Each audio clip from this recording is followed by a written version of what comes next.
ଆଜି ସେ 16 ବର୍ଷ ପୁରୀ ଯାଇ 17 ବର୍ଷରେ ଆସନ୍ତାକାଲି ପଦାର୍ପଣ କରିବ।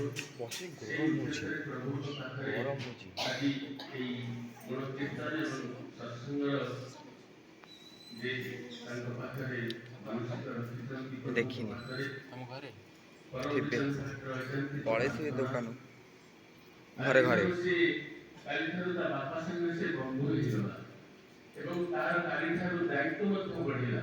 ଏ 16 ବର୍ଷ ପରେ ପିତା ପାଖରେ ପୁତ୍ର ତାର ଏକ ଗୋଟେ ସଫଳ ବ୍ୟକ୍ତିତ୍ୱ ପ୍ରତିଷ୍ଠା କରିବା ପାଇଁ, କିନ୍ତୁ ଶୁଭ କଥା ଏବଂ ଆନନ୍ଦର କଥା ଯେ ଜୀବନରେ ସେ ଇଷ୍ଟ ଗୁରୁଙ୍କୁ ଦେଖି ଚାଲିଛନ୍ତି। ତେଣୁ ସର୍ବପ୍ରଥମେ ଏହି ପିଲାଟି ମନେ ରଖିବା ଦରକାର ତା ପାଇଁ ତାଙ୍କର ପିତା ମାତା ଏବଂ ତାଙ୍କର ପରିବାର ଯେଉଁମାନେ ସମସ୍ତଙ୍କୁ ନେଇ ତା ଜୀବନ ଯେଭଳି ଇଷ୍ଟଙ୍କ ପାଖରେ ଚାଲେ, ଏଇଟା ହେଉଛି ସବୁଠାରୁ ଆଜି ବାପା ମାଙ୍କର ପ୍ରଥମ କର୍ତ୍ତବ୍ୟ। ତେବେ ସମୟ ଦେବେ ସତ୍ସଙ୍ଗର ସମୟ ସୀମିତ। ଆମର ଅଧ୍ୟକ୍ଷତା କରୁଛନ୍ତି ଆମର ସାର୍ ଅଚ୍ୟୁତାନନ୍ଦ ସାହୁ ଭାଇ, ପରିବାର ଆସୁଛନ୍ତି ଆମର ପ୍ରସାଦ କର ସାର୍ ମଧ୍ୟ ଆସନ୍ତି, ଅନ୍ୟ ମା ମାନେ ଭାଇମାନେ ସମସ୍ତେ ପ୍ରଭୁଙ୍କ ପାଖରେ ପ୍ରାର୍ଥନା ନେଇ ଚାଲିଲା ବେଳେ ଗୋଟେ କଥା ମୋର ମନେ ପଡୁଛି। ସେ କଥାଟି ସେଦିନ ଦକ୍ଷିଣେଶ୍ୱରରେ ରାଣୀ ରାସବଳି ବସିଛନ୍ତି ମାଙ୍କ ପାଖରେ, ଦକ୍ଷିଣେଶ୍ୱର ମନ୍ଦିରରେ ପୂଜା ଅର୍ଚ୍ଚନା ଚାଲିଛି। ରାଣୀ ରାସବଳି ଯେ ପ୍ରତିଷ୍ଠାତା ଦକ୍ଷିଣେଶ୍ୱର ମନ୍ଦିରର এই সময় তাঙ্কর গোটে কোর্টর রায় চিন্তা আসিব, শীঘ্র তাঙ্কর গোটে কোর্টর রায় হব। সে রায় পাই সে রানী রাসমণি ব্যস্ত অছন। হঠাৎ শ্রী ঠাকুর রামকৃষ্ণ জানিকে তাଙ୍କୁ ଟିକେ ସ୍ପର୍ଶ କରି କହିଲେ, ଏଠି ବି ତୁମର ସେଇ କୋର୍ଟର ଚିନ୍ତା। ତ ମୁଁ କାହିଁକି ଏ କଥାଟା କହିଲି, ସେ କହିଲେ ଏଠି ବି ତୁମର ସେଇ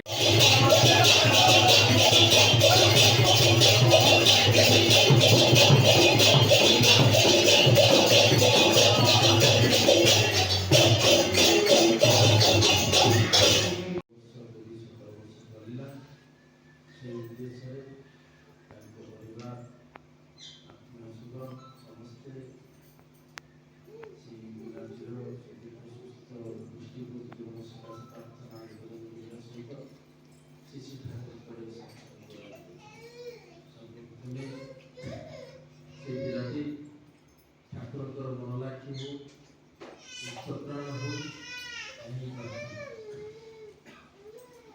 ଆଜିକାଲି ସମସ୍ତଙ୍କର ପୁଅକୁ ନେଇକି ଝିଅକୁ ନେଇକି ଅନେକ ସ୍ୱପ୍ନ। 16 ବର୍ଷ ପୁରୀ ଗଲେ ସମସ୍ତେ କିଛି ନା କିଛି ସବୁ କରନ୍ତି। ଯେତେ ଯେତେ ଛୁଆ ବଡ଼ ହେଇକି ଯାଏ, ବାପା ମା ସେତେ ସେତେ ନିରାଶ ହେଇକି ଯାଆନ୍ତି। ସାଧାରଣତଃ ଅନେକ ପରିବାର ଦେଖାଯାଏ। ସତ୍ସଙ୍ଗୀ ପରିବାରରେ ତାର ଗୋଟେ ବ୍ୟତିକ୍ରମ।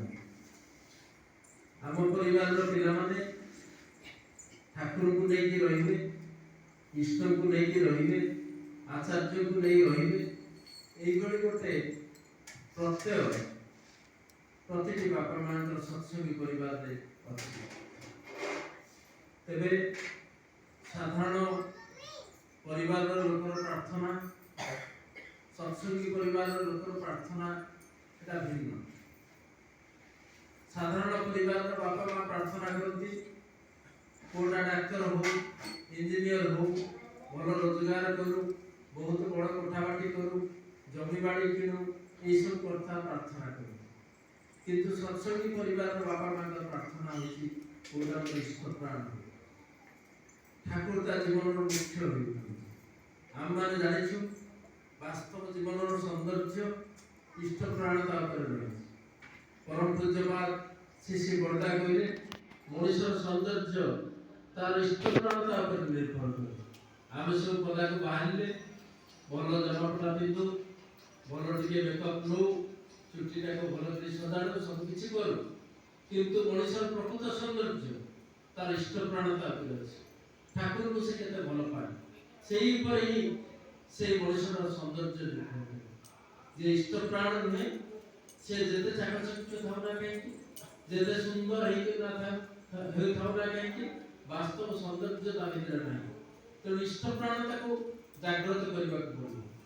ସେ ତାର ବାପା ମାଙ୍କୁ ଭଲ ପାଇବାକୁ ପଡ଼ିବ, ଠାକୁରଙ୍କୁ ଭଲ ପାଇବାକୁ ପଡ଼ିବ। 16 ବର୍ଷ गोटे जीवन एमती गोटे अवस्था जो अवस्था भीतर नहीं गोटे नूतन संकल्प नूतन चिंता नूतन चेतना नूतन भावना गोटे पिलार भीतर आसे से नूतनत्वटा को नहीं कि अनेक समय से गोटे विपथगामी हो जाए से 16 वर्ष बयस हेले आमर संस्कृत जो चाणक्य श्लोक अच्छी प्राप्त षोडश वर्ष पुत्र मित्र समाचार 16 वर्ष हेले बापा पुआ भीतर गोटे भल संपर्क बंधुत्वपूर्ण संपर्क मित्रवत संपर्क जेमती सांग आगे सब कथा खोलिकी कहे सेमती बापा आगे सब कथा खोलिकी कह माँ आगे सब कथा खोलिकी कह जीवन जहाँ सब घटना अच्छी निज जीवन जहाँ सब कथा अच्छी निसंकोच से कही पार ये बयस जदि से पुत्र मित्र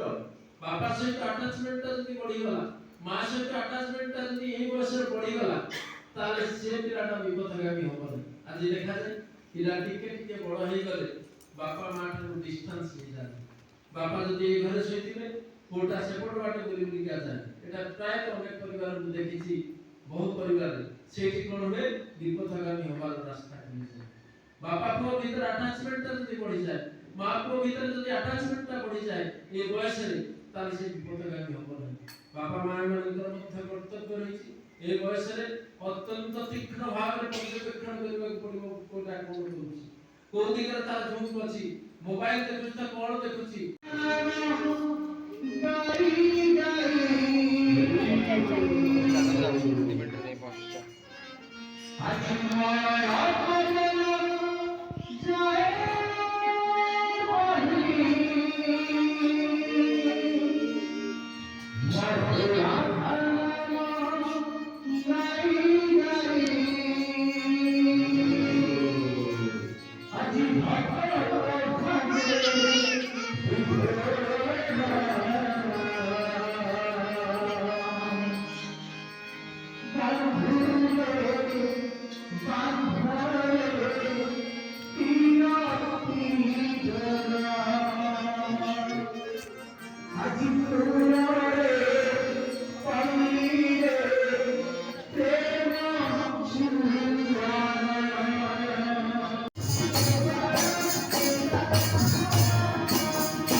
चल चल चल चल गाड़ी छोड़ गाड़ी से तो मत ही